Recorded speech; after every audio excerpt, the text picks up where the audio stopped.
There are monsters that do not hide beneath the bed. They sit at the family table, bow their heads before supper, and call themselves blood. For more than 70 years I carried the weight of such a monster, and the silence that followed him. It may sound strange, but silence became both my prison and my shield. It locked my voice away, yet it gave me the only protection I thought I had. And tonight, at 82 years of age, I want to tell you why. I remember ordinary things more clearly than I remember faces. The kettle whistling in the kitchen until someone lifted it from the fire.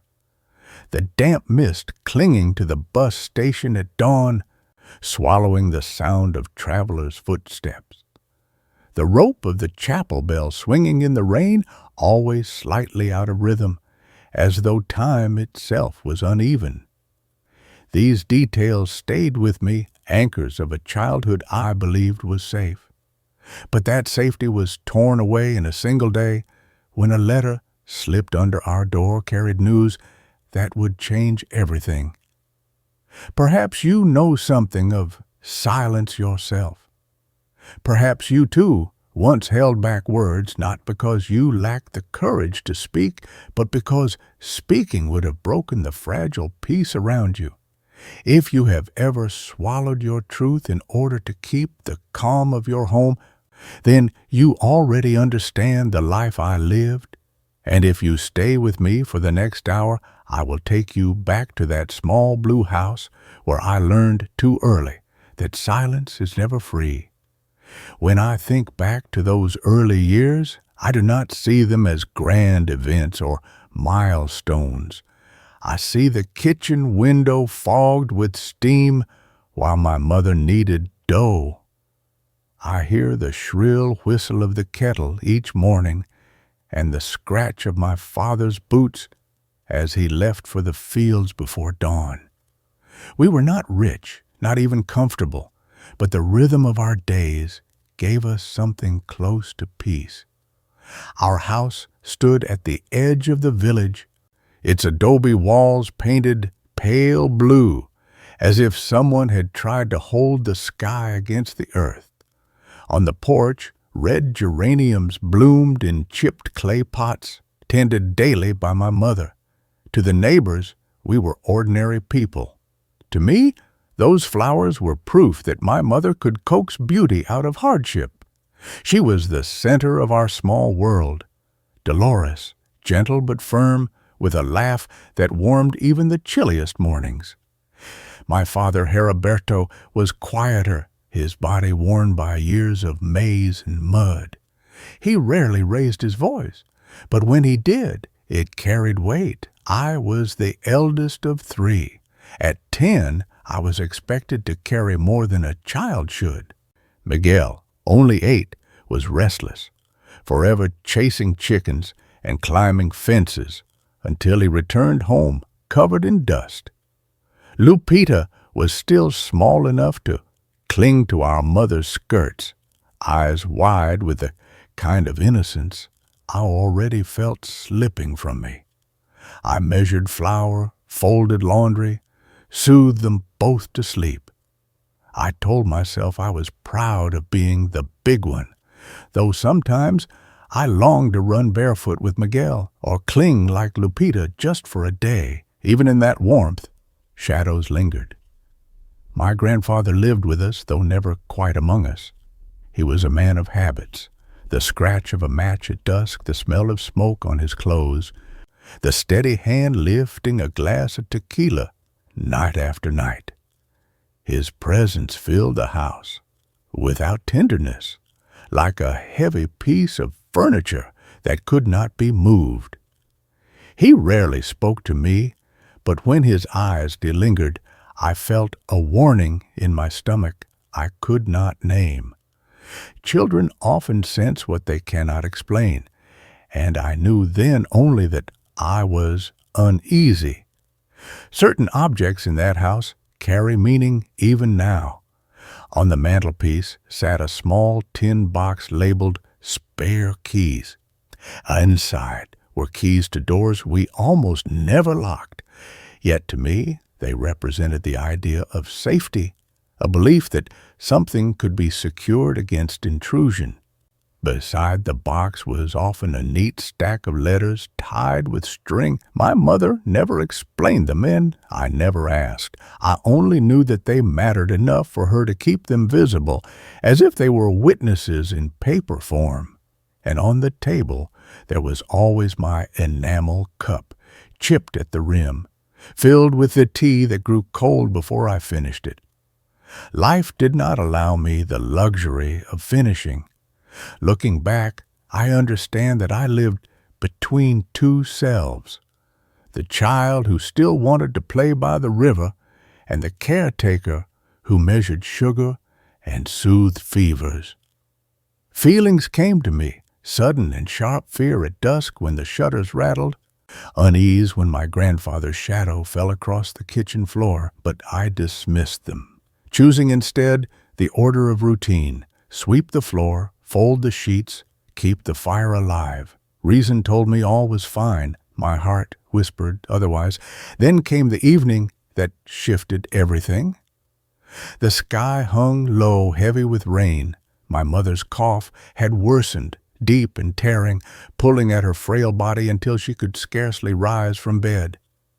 My father's face, usually steady as stone, grew marked with alarm. He wrapped her in shawls, his voice low and urgent, as he told me to mind my brother and sister until he returned. The kettle screamed from the stove, unanswered. Lupita cried, clinging to my skirt now that our mother could not stand. When the door closed behind them, the sound rang sharp as a verdict. I held both children against me, listening to the rain hammer on the roof, trying to believe that by morning everything would be well again.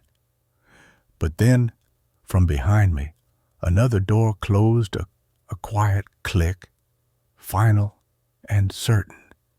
And in that small sound, though I could not name it, the shape of our lives had already begun to change.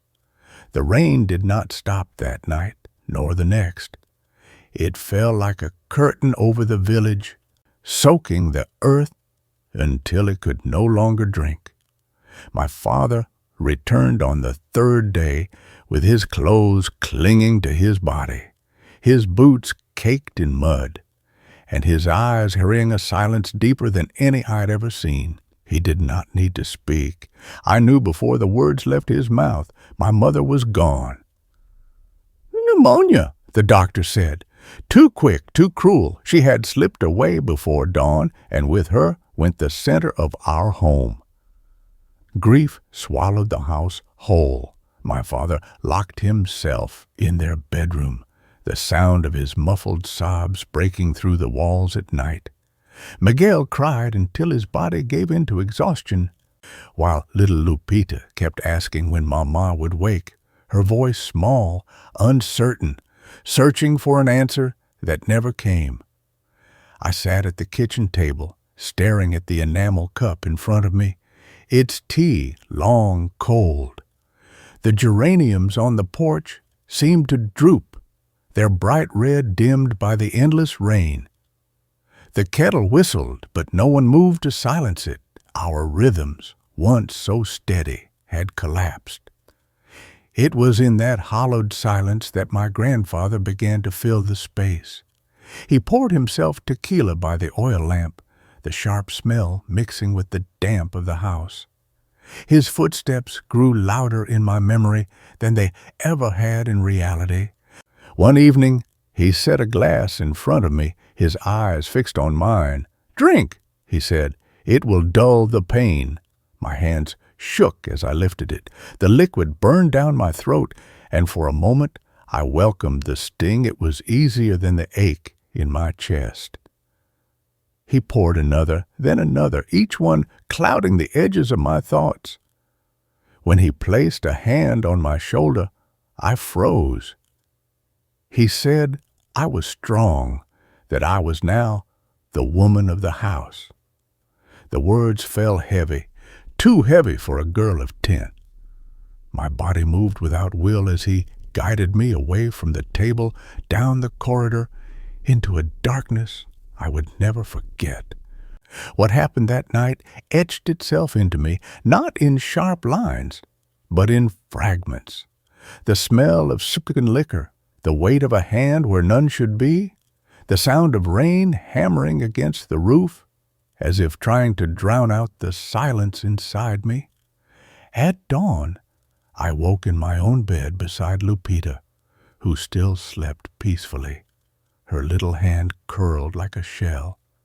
For a fleeting moment, I convinced myself it had all been a nightmare. But then I saw the faint bruises on my arms, felt the ache in my body, noticed the bloodstain hidden in the sheets, and I understood.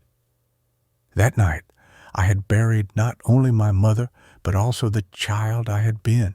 In the weeks that followed, I learnt to move like a shadow inside my own house. By day, I performed the rituals that looked like life-washing shirts, till my fingers puckered, plaiting Lupita's hair, shepherding Miguel to his chores, counting coins for sugar, but a thin layer of dread lay across everything, the way dust settles on a mantle you no longer dare to touch. I kept the kettle singing because its bright whistle sounded like proof that the world still obeyed rules. I wiped the table twice, though it was already clean, as if polish could bring back safety. Yet the air shifted whenever my grandfather entered a room, the floorboards giving a small betraying sea under his step. A girl can tell when a house is listening, and ours listened to him. The first mistake I made was a small one, and that is why it hurt. One afternoon, I tried to time the day against his habits.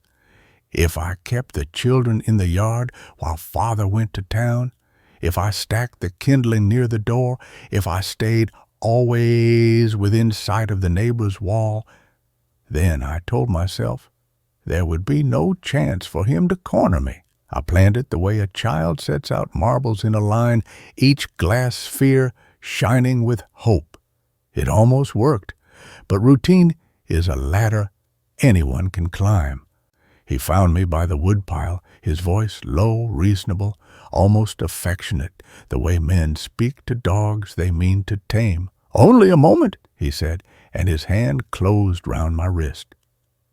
There is a particular shame in failing a plan that was only ever made inside your head, where no one can comfort you after it breaks. I slept little that night, hearing the roof carry the rain away and wondering where I might carry myself. I began to make a fortress of tiny things. I slipped a pair of small scissors beneath my pillow and lay as still as a saint carved from wood, practicing what I would do if the door opened. I woke each dawn before the others and turned the key in the room I shared with Lupita, the metal teeth catching with a sound that felt like prayer. In the pantry, I discovered a trapdoor leading to a crawl space beneath the rafters. It was dusty and mean with spider silk, but I could fit there with my knees drawn up, and I taught my breath to quieten until the world itself seemed to hold a finger to its lips. I do not know where a child learns such craft, only that she does. On the mantel, the tin of spare keys gathered grease from the kitchen air. I cleaned it with a cloth until the faded letters showed again. Keys, I thought he dared to say, are a promise made of metal. Promises, I would later learn, also rust. Some days brought a trickle of hope. A relative, my father's cousin, Consuelo, began visiting more often, bringing pan dulce wrapped in paper and a kind of busy kindness that tidied whatever it touched. She would peer at me over her spectacles and say I had grown, and then fuss with Miguel's shirt, or set Lupita on her lap as if the world could be ordered by gentle hands. When she was in the doorway, my grandfather kept a distance that almost looked like respect. His gaze skimmed off me like rain off oiled cloth. Those hours felt like blue air after weeks of smoke, and I lived from visit to visit the way a sparrow lives from crumb to crumb. Yet he watched the windows and learnt her patterns. Hope that arrives on Sundays is a timetable anybody can read. The second mistake I made was nobler and thus more dangerous. I tried to reason my way out. I told myself that if I did not anger him, if I kept the house perfect, if I said yes to everything that was not the one thing, I might bargain for a safer kind of captivity. I laid his cup exactly where he liked it. I peeled the fruit before he asked. I never let the stove die down. This is what a child believes, that obedience is a shield.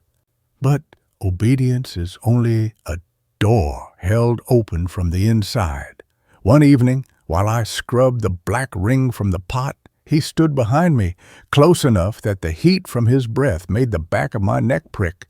"Good girl," he murmured, and for a moment I felt proud, as if I had won some secret prize for keeping the peace. Pride is quick to burn. His hand moved, the room tilted. The scrub brush fell from my fingers and hit the basin with a clatter that still wakes me sometimes all these decades later.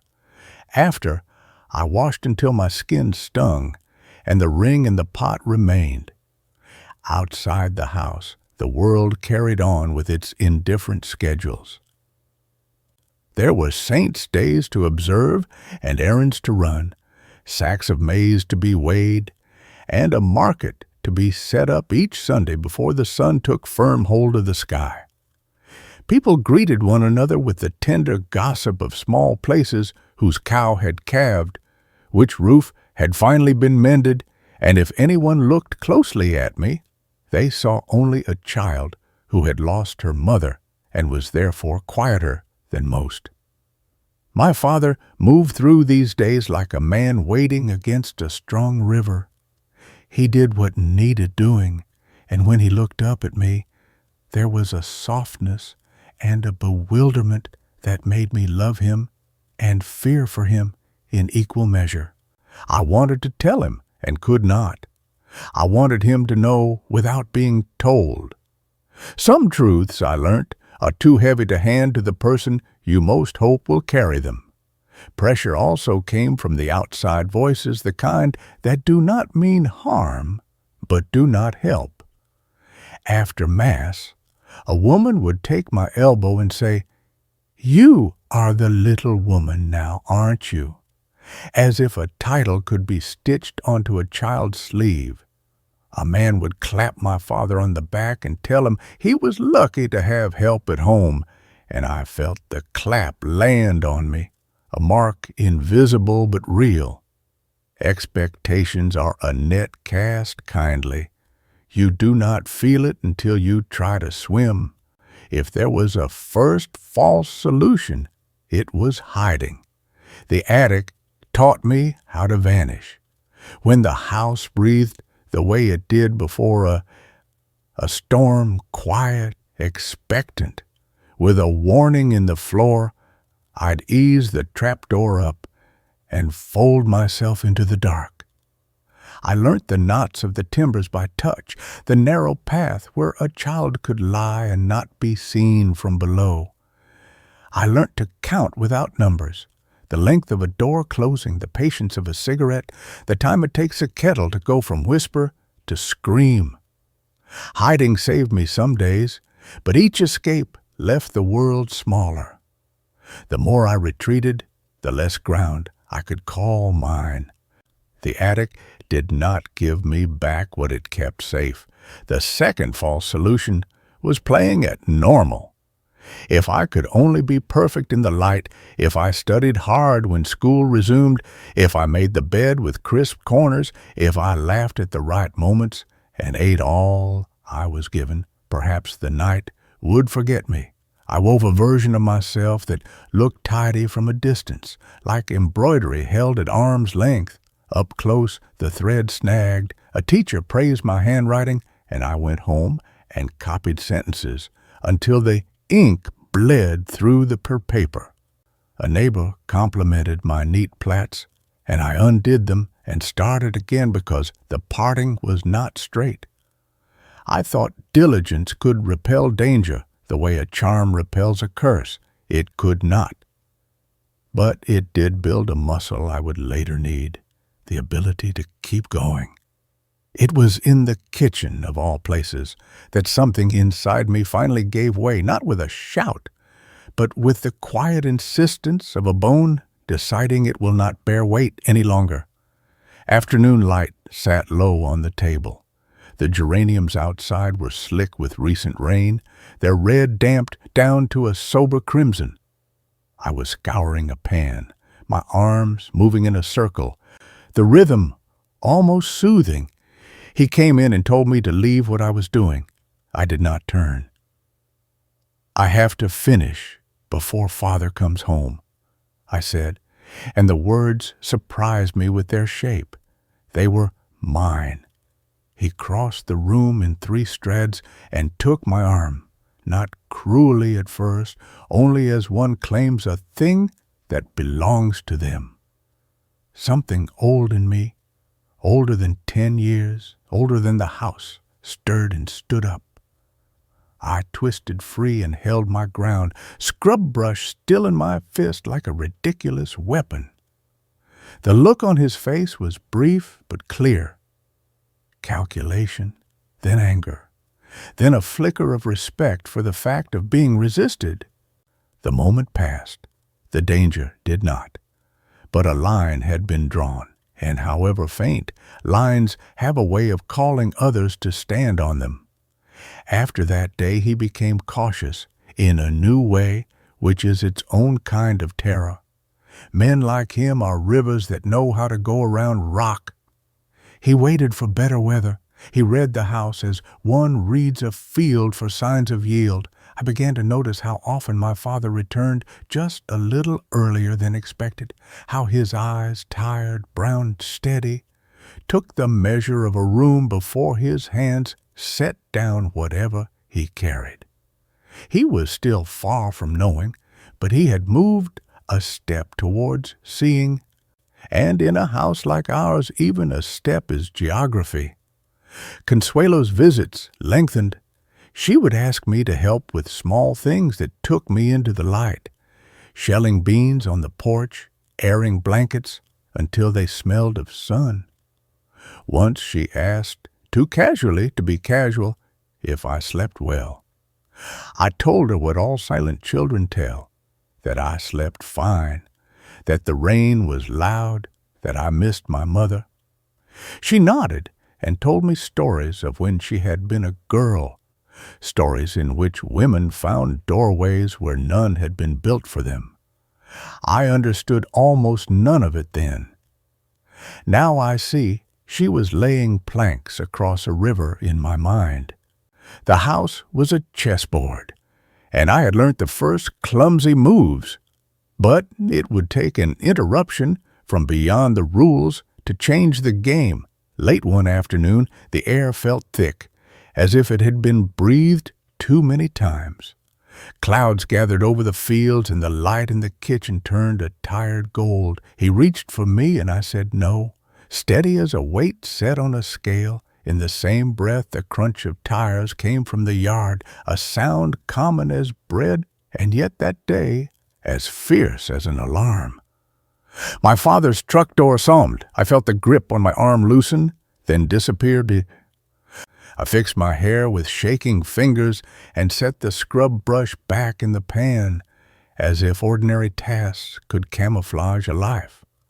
My father came in with a sack of provisions and a small parcel wrapped in brown paper, the sort of thing that becomes a dress if there is time and thread enough.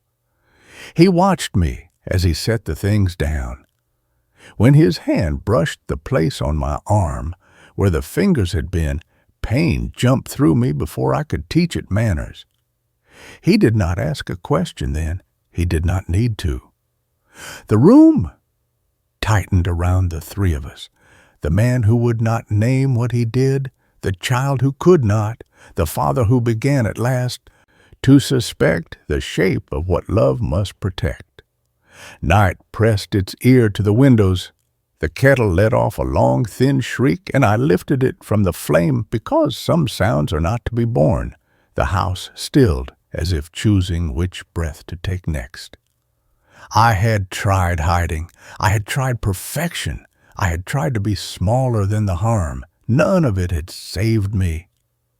What saved me, in the end, was not my cunning or my courage, but the ordinary hazard of a day that did not go to plan, the early return of a man who had decided, perhaps without knowing it, to look more carefully at his own kitchen. What came after belonged to a different kind of time, the kind that counts by heartbeats and decisions instead of hours. But the truth is, the battle had already begun in the quiet, in the attic, in the way a child's no can learn to stand up inside her mouth and wait for its moment. Looking back, I see part one of the rescue, a truck door, a parcel, the smallest flinch under a father's hand. Looking back, I see the second part gathering, slow as weather, sure as weather, somewhere just beyond the doorway, ready to step in. In the days after my father's early return, the house seemed to carry a new kind of attention, as if its very timbers had decided to listen on our behalf. My father came back from the fields a little sooner, set his hat down more slowly, and let his gaze travel the rooms the way a careful man checks a fence for breaks. He was not yet a man with answers, but he was no longer a man with only questions. Sometimes that is the first mercy a household receives. I felt the change before I could name it. The air around my grandfather had to cross a thicker space to reach me. If he stepped forward, he seemed to meet an unseen resistance, as though the furniture had quietly edged itself into new positions overnight. I moved differently, too. I kept nearer to the light and to doorways that opened onto the yard. I learnt the hour when the neighbors' geese made their noisy procession past our gate, and timed my chores so their racket became a shield. Even my breath rearranged itself. It belonged less to hiding and more to waiting. Consuelo became, without ceremony, our ally. She never announced it. She arrived with a tin of biscuits, a length of mending, and eyes that missed nothing. Where other visitors brought condolences that lay on the table like unused napkins, she brought small, useful changes, a hook placed high on our bedroom door, a scrap of wood wedged neatly beneath the sill so it could not be forced, a habit of calling out from the gate rather than walking straight in so we could place ourselves. When she and my father spoke in the yard, their voices were low but unhurried, the way people sound when they are laying foundations rather than simply filling silence. If my grandfather drifted near them, the conversation became about weather and bales and the price of oil. As soon as he moved away, it resumed its real shape. It was Consuelo who handed me a little notebook, the sort used for school sums, its cover the color of pond water. "For your lists," she said, as if girls always kept lists. I did not know what she meant, but I began to write. Times, footsteps, the sound of a match struck, the creak of a hinge, the afternoon when the truck came early, the evening when the pipe tobacco smelled stronger than usual. It felt odd, gathering what had once been only dread into marks on a page. Words shortened the distance between fear and thought. If I wrote something, I could see it. If I could see it, I might show it. My father, too, had begun keeping a kind of ledger, though his was made of glances and hesitations. He would reach for the kettle and pause at the angle of my shoulders, notice the quick step I took, if someone approached from behind, the way my voice thinned when the evening settled and doors were being closed.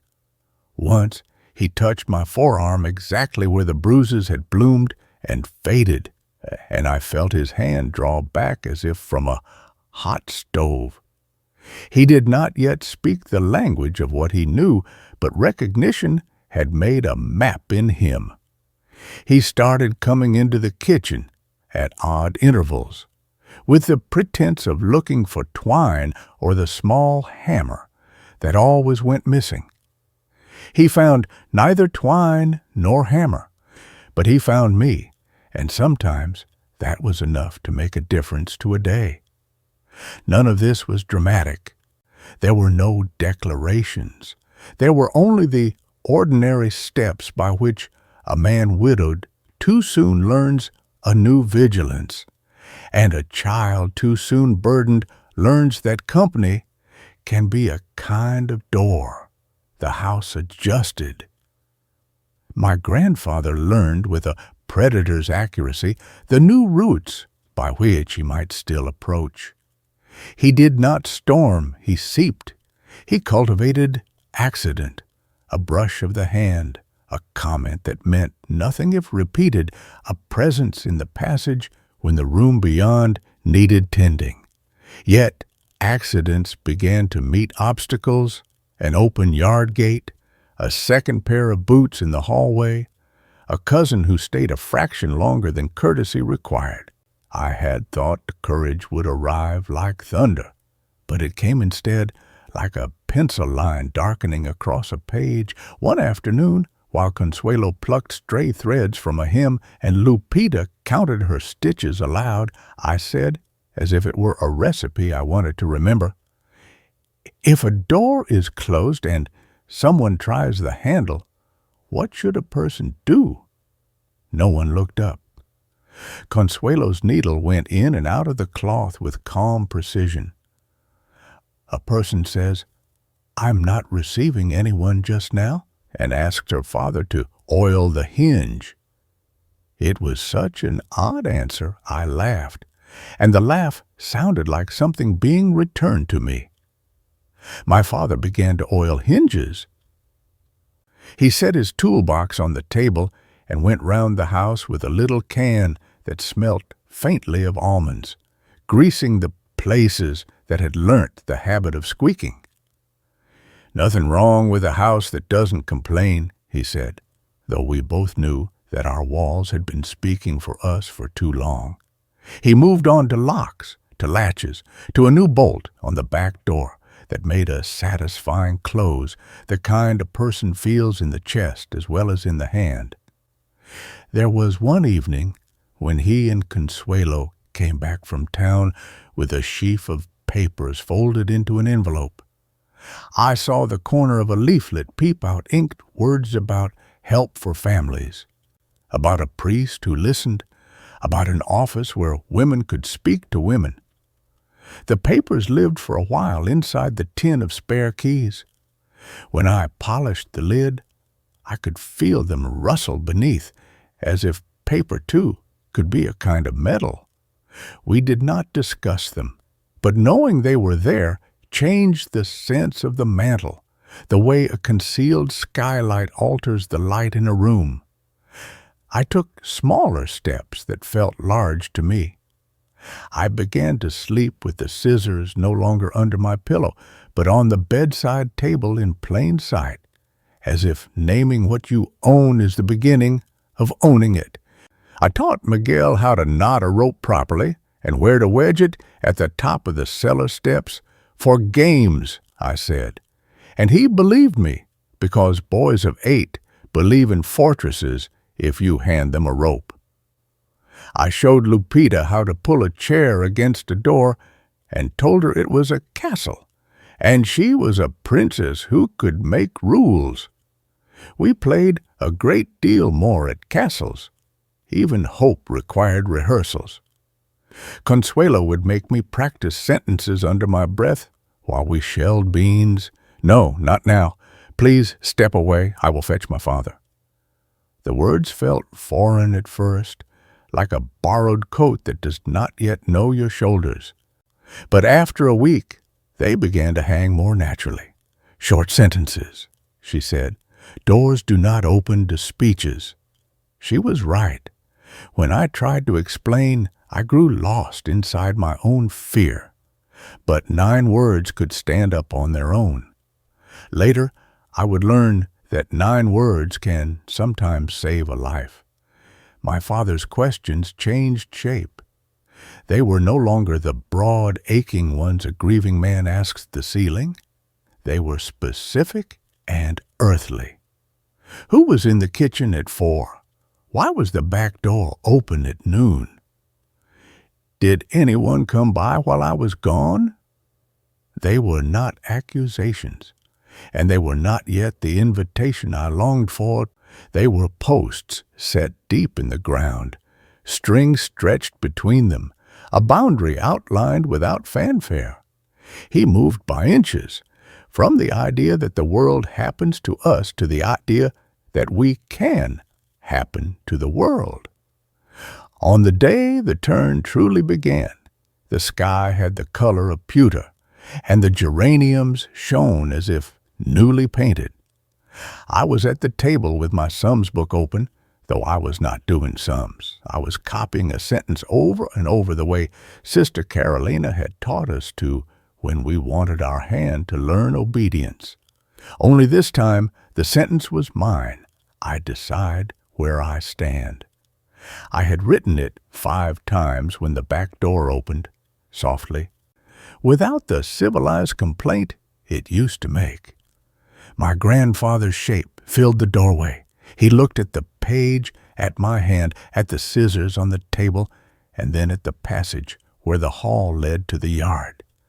He stepped forward, 2 paces only, and something in the room stiffened.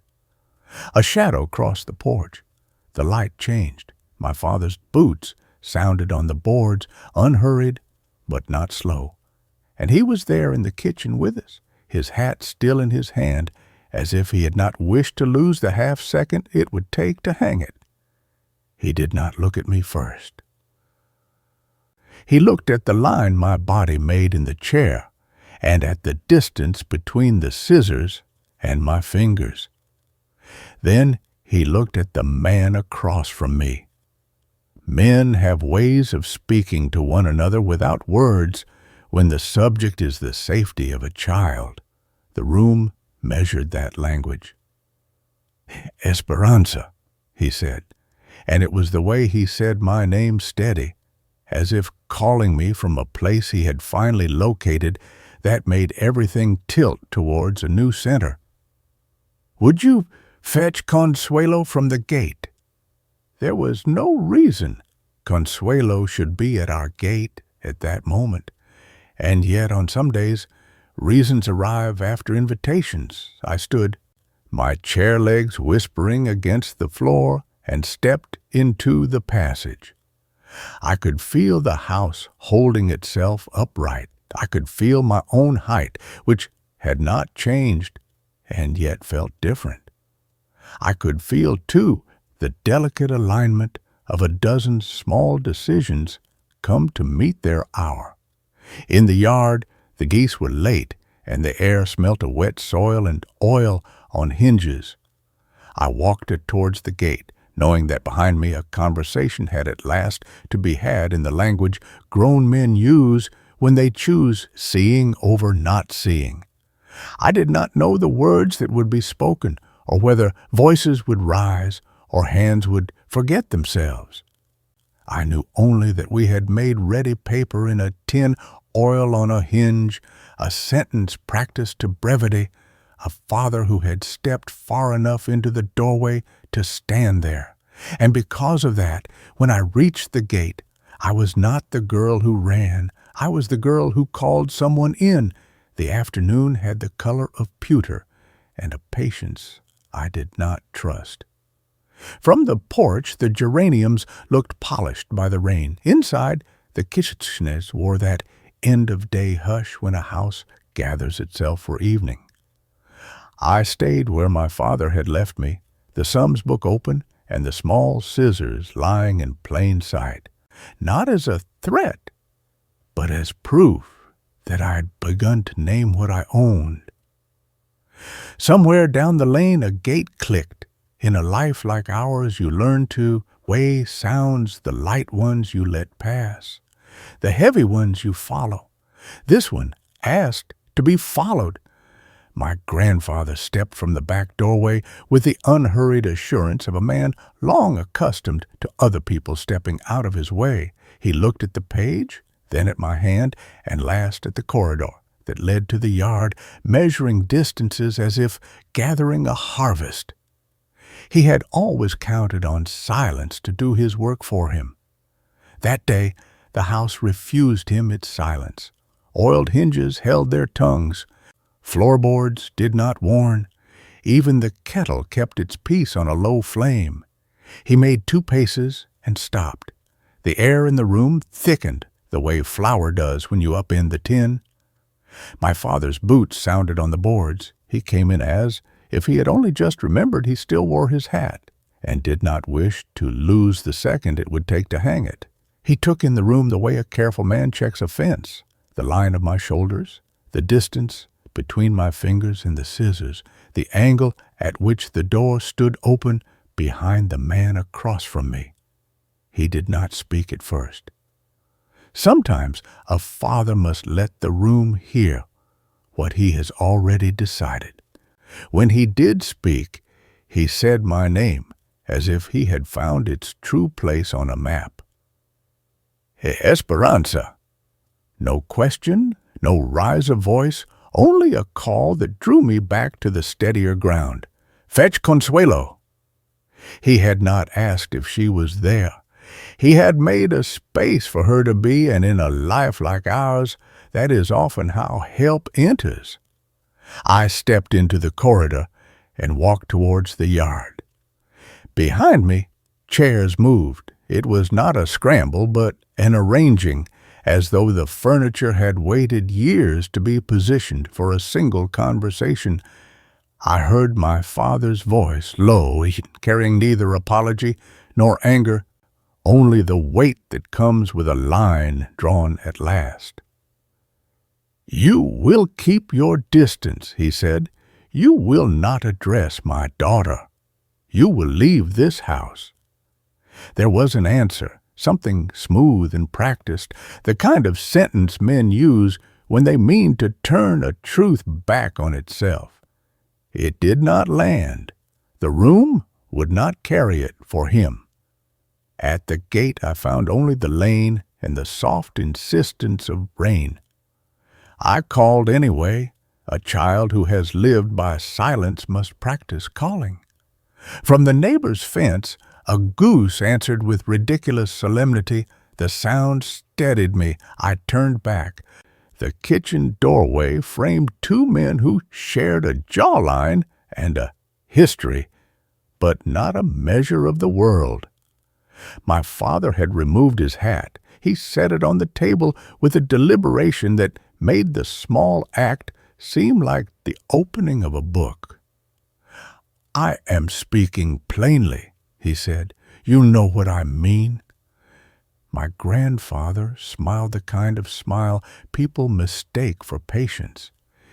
He took a step he had taken 100 times in that room, a small colonizing move which until that day had always bought him space.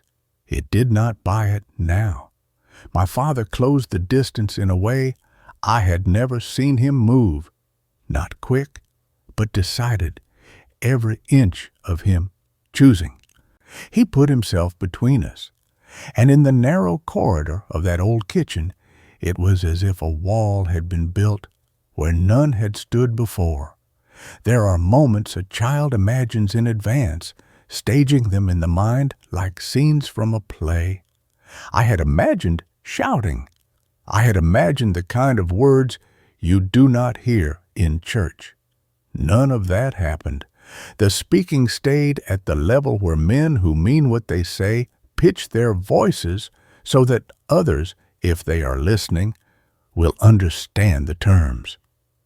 When my grandfather tried to pass, my father's hand came up not as a blow, but as a sign that the map had been revised and this path was closed. What came next moved fast and slowly at the same time, as certain things do when gravity is asked to settle an argument. A chair leg caught on a crack in the floor, a shoulder met a corner at the wrong angle. A body, long certain of its dominion, met the unarguable fact of a kitchen that had run out of room. The oil lamp did not tip. The kettle's thin breath continued its small work. Then the house made a sound I had not heard from it before. A stillness so complete it had its own disco noise. My father stood very straight, as men do when they are taking measure of what a second has made of a life. He knelt and put 2 fingers to a place on a neck where a pulse should be. His face did not change in the dramatic ways stories like to tell it will. What changed was more quiet, like a man putting on a coat he had not wanted to wear, and finding that it fits. He looked at me then, and the look said what words would have failed. I am here. I see.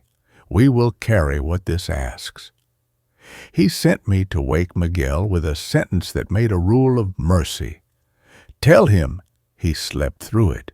In houses like ours, you learn that sometimes truth is not the whole of care. I brought Lupita close and set her to counting the stitches on a dishcloth with me. The way Consuelo had taught us, hands busy, breath regular, mind given a narrow lane to walk until the wider road could be faced. My father went to the yard and called for help in the voice a man uses when he is owed it. People came.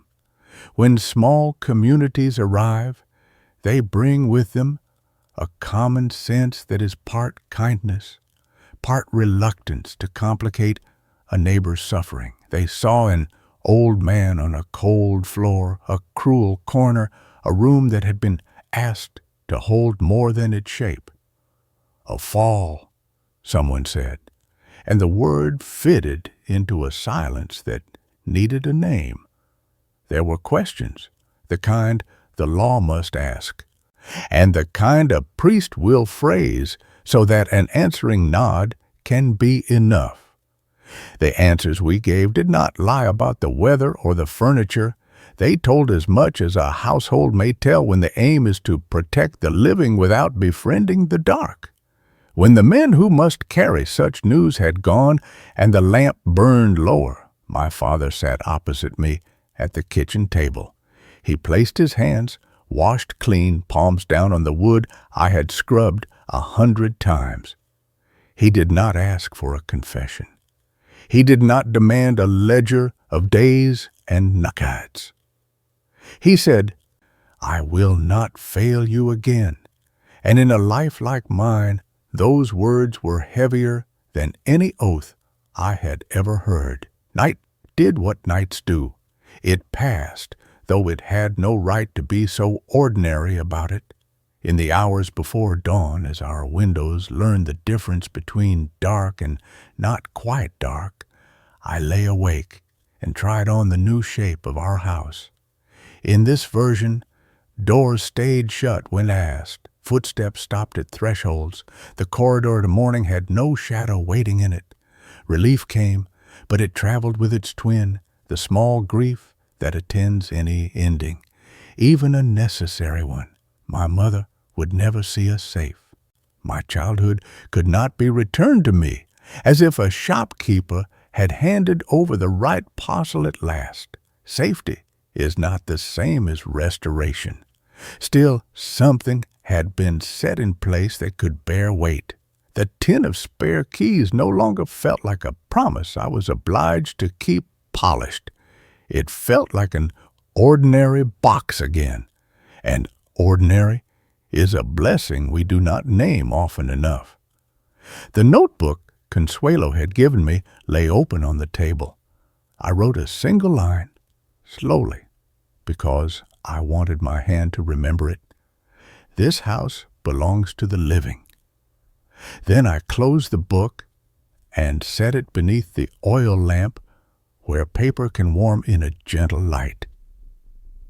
In the days that followed, people carried stories away from our door and brought back food and the practical pity of the familiar. The lane remembered other gossip. The field remembered the weight of a man's boot. We learnt the quiet labor of returning to tasks without offering ourselves to the past at every turn. I watched my father become a different kind of tall. Not taller in inches, but taller in the way a tree looks when a fence has been cut from around it, and it can show its true spread. I had expected the end of fear to sound like trumpets. Instead, it sounded like hinges that did not squeak, chairs that moved and then stayed put. The kettle lifted from the stove before it screamed. It sounded like my name spoken in a tone we had both agreed upon. It sounded like a door that closed and was not tried again. There would still be nights when sleep took the long road. There would still be shadows that kept their appointments until we learnt to miss them on purpose. But the house had a different center now, and centers are what keep maps honest. We had chosen the simple, difficult thing, to tell the truth to ourselves about where a line must be drawn, and to accept the cost of drawing it. The cost was real. So was the line. When morning finally came up full and laid its thin gold across the table, I warmed yesterday's bread and poured my father tea. He took the cup with both hands like a man who knows the worth of warmth. "We go on," he said. It was not a slogan, and it was not a shrug. It was a boundary, spoken out loud. And so we did towards the long work of living, towards the kind of healing that does not erase what happened, but refuses to let it govern every room. The days that followed learned a quieter grammar. People came and went with the practiced sympathy of a small place. A pot of beans left on the step, a loaf wrapped in cloth, a neighbor's voice lowered at the gate. The official words settled like dust accident, misstep, an old man, an unforgiving corner, and the lane absorbed them as lanes do because every road prefers to carry traffic rather than trouble. At home, we discovered that relief is not a single door clicking shut, but a corridor of doors that must be tried one by one. Nights were the hardest. Sleep took the long road and sometimes lost its way. When it arrived, it brought dreams that made me sit up gasping, my hands already raised as if to hold off a shape no longer there. I learnt to breathe the way Consuelo had shown me, counting the stitches of my own breath until morning remembered us. My father, who had once moved like a man half under water, began to find his footing on dry land. He oiled what still squeaked, tightened what had worked loose, and spoke to the house as if it were an old friend who had finally kept its promise. He did not ask me to recount the unrecallable. He set out cutlery for 4 instead of 5, and lifted the kettle before it screamed. Between those small acts lay an apology, deeper than words. "I see, I will keep watch, we will live." Change arrived as practicalities. Consuelo proposed the kind of solution that looks from a distance like a simple rearrangement, and up close is a salvation. schooling for me in Pátzcuaro, a different rhythm, new eyes upon my days. We moved not with fanfare, but with brown paper parcels and a list of necessary things. Photographs, the tin of spare keys now holding hairpins and a folded leaflet no one mentioned, my little green notebook and the recipe card for my mother's sweet bread, its corners butter soft from years of use. In the town, I learnt the odd comfort of uniforms and timetables, the way a bell can call a person back to herself when memory tries to take her elsewhere. Sister Carolina, who taught us to make tidy loops of our letters, looked at my pages as if ink could be a kind of weather and said I had a season in me that might nourish others. I did not believe her then, but I wrote lists at first, then sentences that carried more than inventory, and felt the distance between what had happened to me and what I could say about it grow by the width of a line. Healing did not arrive like a visitor with luggage who plans to stay. It came as habits that asked to be repeated. I walked by the lake after lessons and counted boats.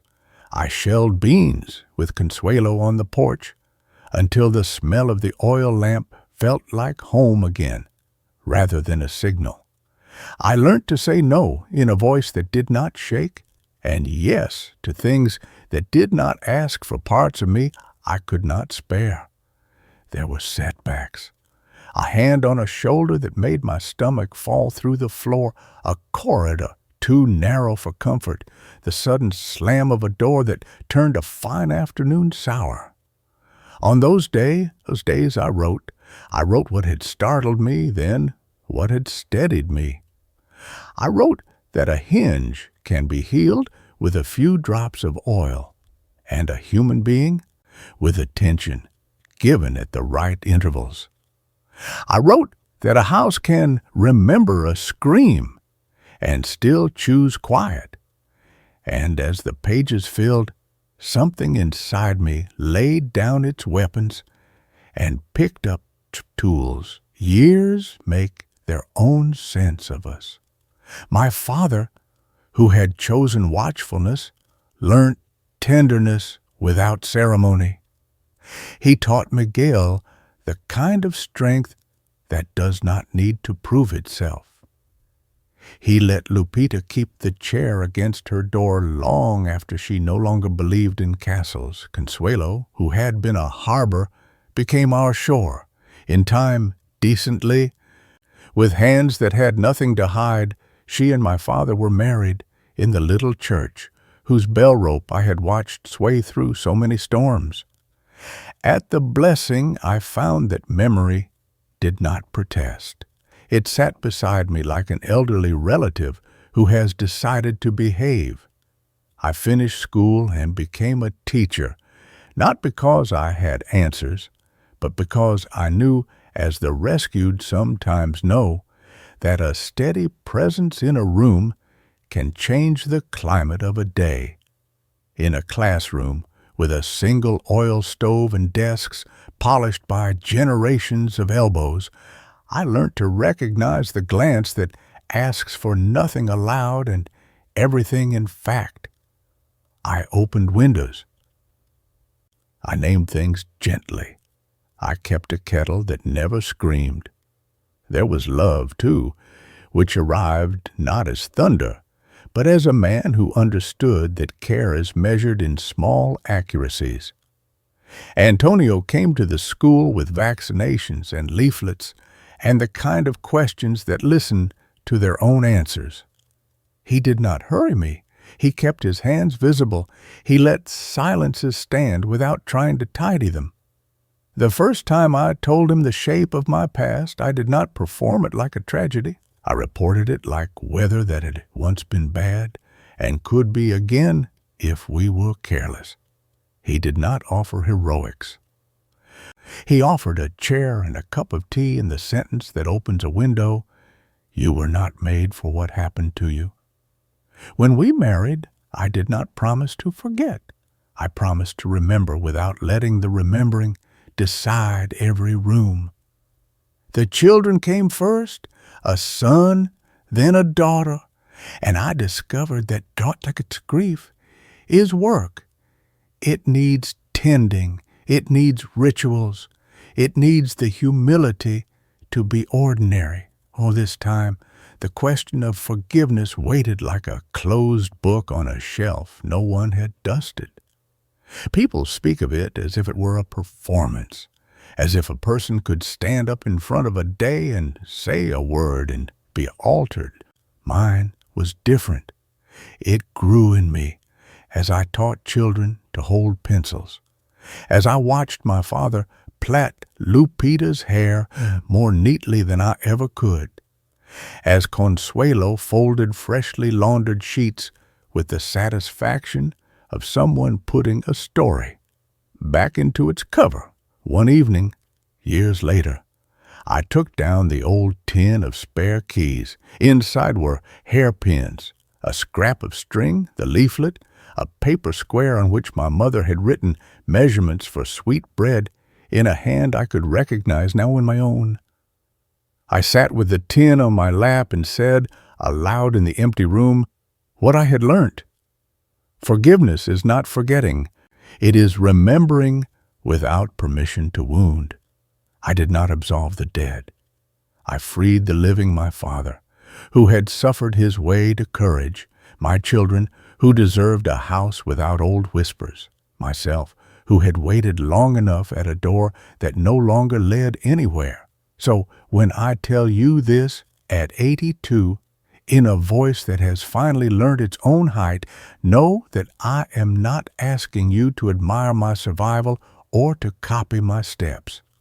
I am placing carefully on the table between us a few objects that might serve you on your own road, a little notebook, because written truth shortens fear, oil for hinges, because some doors must close quietly and stay closed, a kettle lifted before it screams, a rope for a bell that can be pulled when you need to be found. If you are living with a silence that has mistaken itself for safety, take one small boundary and set it where your hand can reach it, then another and another, until your house belongs to the living and your name sounds right in your own mouth. If you're listening to me now from a quiet room, perhaps with your own kettle beginning its small song, let me speak to the corner of you that still keeps the peace at any cost. Begin with one boundary you can reach: a chair against a door, a key where you can see it, a sentence you can say without your voice breaking, "Not now. I am not receiving anyone just yet." Put that sentence on a slip of paper in your pocket. Touch it when the old silence tries to pass itself off as safety. Then tell one person who has earned the right to hear you. It might be a friend who notices when your breath shortens, a neighbor who knocks before entering, a clerk at a small office with a leaflet in a drawer, a priest who understands that confession is sometimes simply truth arriving at last. You do not need to perform your pain. You need only to place it on the table next to the cup of tea and let someone see that it exists. 2 steps: a boundary you can touch and a witness who can hold their nerve. That is how houses begin to belong to the living. If you saw yourself anywhere in my story, write me 2 below and name the small boundary you will set this week. Not a grand promise, something that can be done before the kettle screams. If there is someone in your life who needs a grandmother's steadiness tonight, send this story to them and say, "I will stand at the door with you." We do not heal by clever speeches. We heal by keeping watch, by oiling hinges, by lifting the kettle before it shrieks, by saying our names the way they were meant to be said. If this story met you where you are, please subscribe to this channel and click like so it reaches the next person who needs a steadier night. In the comments, write me too and name one small boundary you will set this week, something you can do before the kettle screams.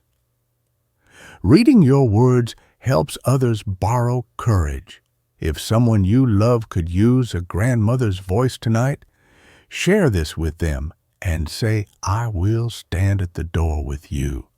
And if you'd like more quiet courage, subscribe and choose all notifications so we can meet here each week. Thank you for staying with me. We go on together,